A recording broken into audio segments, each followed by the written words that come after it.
Video like जरूर कर लीजिए और ऐसे वीडियो लगातार फ्री में पाने के लिए चैनल को तुरंत सब्सक्राइब कर लीजिए और बेल आइकन को जरूर टैप कर लीजिए ताकि आगे भी सारे वीडियो आपको मिलते रहे। यूट्यूब में फॉलो करते हैं तो प्लीज ये वाला फ्री टेलीग्राम चैनल जरूर ज्वाइन कर लीजिएगा। सारे नोटिफिकेशन सारे अपडेट यहीं पे आते हैं, ध्यान रखिए दोस्तों। बहुत ही कमाल की चीज़ कराने वाला हूँ आपको। भारत में आने वाले प्रमुख विदेशी यात्री, ठीक है, इतिहास में इसके क्वेश्चन मैचिंग में बहुत आते हैं, तो मोस्ट इंपॉर्टेंट बताऊंगा जिनको ना, उनको अच्छे से याद कर लेना। हालांकि याद आपको हो गई तो रिवीजन अच्छा हो जाएगा। तो सबसे पहले शुरू करते हैं। इबन बतूता, इबन बतूता पहन के जूता, इबन बतूता ये कहाँ का था भैया? ये मोरक्को का था। पहली बात, मोरक्को आपको पता ही है, अफ्रीका में। मैंने मैपिंग कराई है, पढ़ा होगा आपने।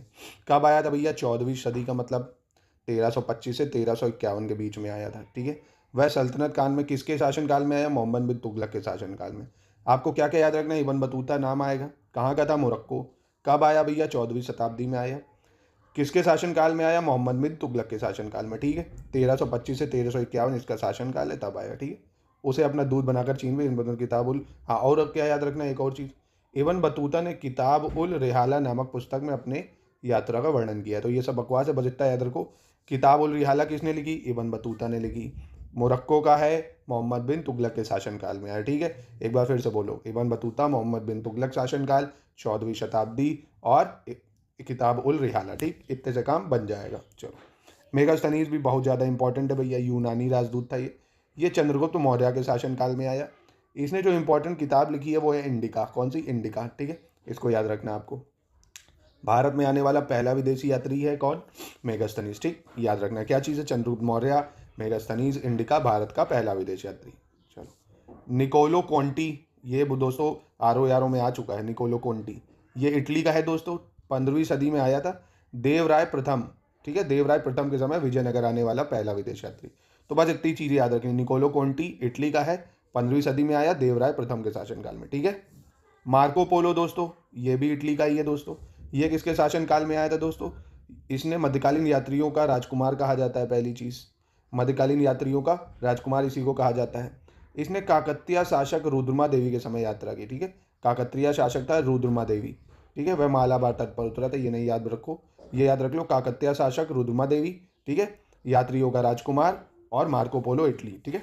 चलो, हियान शांग बहुत ज़्यादा इंपॉर्टेंट है। एक सेकेंड, इसको यहाँ पे बताता हूँ। हियान शांग भैया बहुत ज़्यादा इंपॉर्टेंट है, चीनी यात्री, ठीक है। 7वीं सदी में आया था हर्षवर्धन के समय, 7वीं सदी हर्षवर्धन के समय।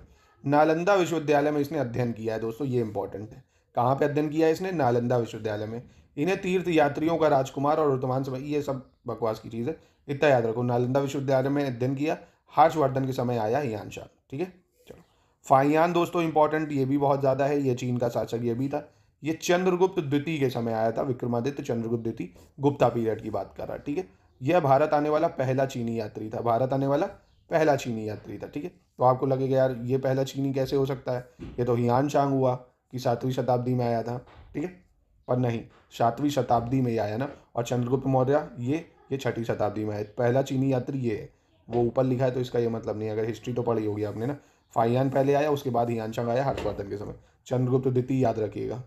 और अगर चंद्रगुप्त सेकंड का टाइम पीरियड पूछ ले तब क्या बताओगे दोस्तों? चंद्रगुप्त सेकंड का टाइम पीरियड भी तो आपको पता होना चाहिए, तो बता दोगे क्या? तो कोई दिक्कत नहीं। 380 से 415, ठीक है। 380 से 415 AD है ये, ठीक है। यानी 3rd century to 4th century की बात कर रहा है, ठीक है। तो ये 4th सेंचुरी या 5th सेंचुरी लग गई है। फिर से एक बार रिवीजन कर लेते हैं। चलिए एक बार फिर से रिवीजन करा देता हूँ। इबन बतूता मोरक्को का था, 14वीं सदी में मोहम्मद बिन तुगलक के शासनकाल में आया। इसने किताब लिखी, किताब उल रिहाला, किताब उल रिहाला, ठीक है। मेगास्थनीज यूनानी शासक था, चंद्रगुप्त मौर्य के शासनकाल में आया। भारत आने वाला पहला विदेश यात्री मेगास्थनीज ही था। इसने पुस्तक कौन सी लिखी पूछेगा तो बताओगे इंडिका, ठीक है। फिर निकोलो कोंटी, ये इटली का था दोस्तों, 15वीं सदी में आया, देवराय प्रथम के समय, देवराय प्रथम के समय। मार्को पोलो, ये भी इटली का है दोस्तों, 13वीं सदी में आया, ठीक है। किसके समय आया? ये काकतीय शासक रुद्रमा देवी के समय, ठीक है। तो ये इतना ज़्यादा खास नहीं है, पर याद कर लो, मैचिंग में आ सकता है। हियान शांग इंपॉर्टेंट है, चीन का यात्री था ये। हर्षवर्धन के समय आएगा 7वीं शताब्दी में, ठीक है, नालंदा विश्वविद्यालय में अध्ययन करने, ठीक है। तो इसको याद रखना। फाहियान पहला चीनी यात्री था जो भारत आया था दोस्तों, फाहियान पहला चीनी यात्री था जो भारत आया था चंद्रगुप्त द्वितीय के समय, चंद्रगुप्त द्वितीय के समय। तो बस इतना याद रखो, 4th to 5th सेंचुरी, ठीक है, 4th to 5th सेंचुरी। चलो, डायमेकस, डायमेकस दोस्तों ये सीरिया का था। इसे सीरिया के शासक एंटीओकस प्रथम के द्वारा बिंदुसार के दरबार में दूध बनाकर भेजा गया था, ठीक है। तो ये किसके शासनकाल में आया था भैया? बिंदुसार के दरबार में। बिंदुसार कौन था? चंद्रगुप्त मौर्य का बेटा बिंदुसार, ठीक है। एंथियोचस वन का दूत था ये। चलिए, इत्सिंग, ये भी चीन का है, 7वीं शताब्दी में आएगा। इसने भी नालंदा में अध्ययन किया, ठीक है। इसने भी नालंदा में अध्ययन किया, हियानशांग ने भी नालंदा में अध्ययन किया, ठीक है। फिर आपका हिकेटियस, हिकेटियस यूनान का है, 6ठी शताब्दी में आएगा। इसे भूगोल का जनक कहा जाता है, हिकेटियस को। भूगोल का जनक किसे कहा जाता है? हिकेटियस को। हेरोडोटस बहुत इंपॉर्टेंट है दोस्तों, यूनान का है ये, 5वीं सदी ईसा पूर्व में आया था। इतिहास का जनक इसको कहा जाता है। इतिहास का जनक हेरोडोटस, इतिहास का जनक हेरोडोटस, भूगोल का जनक हिकेटियस, ठीक है। चलिए, नियार्कस पूछेगा तो नियार्कस भी यूनान का है, 4वीं शताब्दी में आया था, सिकंदर के साथ आया था, तो इसलिए ये इंपॉर्टेंट है कि सिकंदर के साथ कौन आया था भैया विदेशी यात्री? तो नियार्कस आया था। कौन आया था? नियार्कस आया था, ठीक है। स्काईलैक्स की अगर बात करें दोस्तों, ईरानी था ये, 6ठी शताब्दी में, प्रथम विदेशी वृत्तांतर, तो इतना कुछ खास नहीं है ये। एरिस्टोबुलस, ये यूनानी था, ये भी सिकंदर के साथ आया था, ठीक है। तो एक सिकंदर के साथ आया नियार्कस, दूसरा आया सिकंदर के साथ एरिस्टोबुलस, ठीक है। एरिस्टोबुलस नियार्कस, एरिस्टोबुलस नियार्कस, दोनों में सासा लगा हुआ। सिकंदर के साथ एक और आया भैया, ओनोसरिकटस, देख लो सब में सासा लगा हुआ है। ओनोसरिकटस सिकंदर के साथ ये भी आया, ठीक है, ये भी यूनान का है। डायनोसियस दोस्तों, डायनोसियस ये मिस्र का है, बिंदुसार व अशोक के समय आया था, ठीक है। डायनोसियस मिस्र का है, बिंदुसार व अशोक के समय। एरियन स्ट्रैवो पिलनी, ये यूनान का है, प्रथम सदी, ये कोई मतलब नहीं। सुंगयुन, ये आप छोड़ सकते हो। कासमास यूनान, ये भी आप छोड़ सकते हो। मतवालिन याद रखना पड़ेगा, इंपॉर्टेंट है। मतवालिन ये दोस्तों चीन का है, 7वीं शताब्दी में आया था, हर्ष के पूर्व विजयों का वृत्तांतकार, ठीक है। चलिए, सुलेमान ये अरब यात्री था, 9वीं शताब्दी में आया था। किसके शासनकाल में आया था दोस्तों? मिहिर भोज का भी जिक्र किया उसने। पाल साम्राज्य को रोमा कहा, पाल साम्राज्य को, इतना कुछ खास नहीं इसको बेटा, ठीक है। बाकी ये अल बिलादुरी अरब था, ये अलाबिदुर सिंध, ये भी कोई खास नहीं है। अभी अल बरूनी इंपॉर्टेंट है, अब यहाँ से इसको देखो, अल बरूनी ये आया था दोस्तों मध्य एशिया का था, वही उज्बेकिस्तान का, 11वीं सदी में आया था। ये कब आया था? 11वीं सदी में, ठीक है। किताबुल हिंद की रचना महमूद गजनवी के भारत पर आक्रमण के समय वह उसके साथ भारत आया था, ठीक है। क्या दो चीज़ें याद रखनी है? अल बरूनी, किताबुल हिंद लिखा है किसने? किताबुल हिंद अल बरूनी ने लिखा है। किताब उल रिहाला पूछ ले दोस्तों तो वो किसने लिखा है? किताब उल रिहाला तो वो लिखा था किसने? Ibn Battuta. और किताब उल हिंद की बात करेगा तो अल बरूनी।